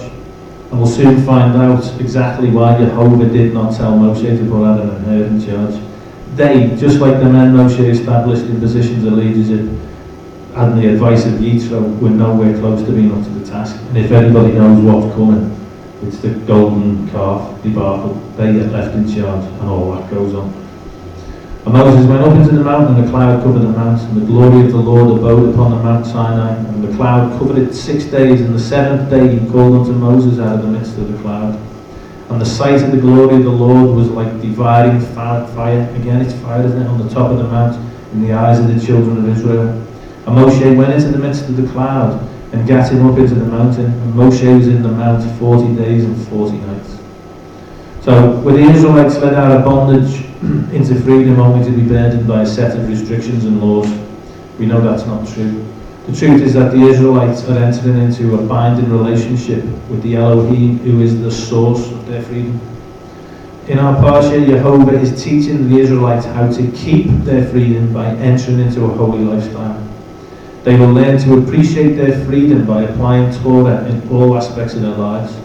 And this freedom comes with the price of being responsible to the freedom giver. From the beginning, it was never meant to be a burden. 1 John 5:3. This is the love of God, that we keep His commandments, and His commandments are not burdensome. Rabbi Jonathan Sachs compares laws with love, and he says, Judaism is a religion of law, not because it does not believe in love, because it's all about love. You shall love the Lord your God, you shall love your neighbour as yourself. But because without justice, neither love nor liberty nor human life itself can flourish. Love alone doesn't free the slave from his or her chains. And that's the end. Shall we pray?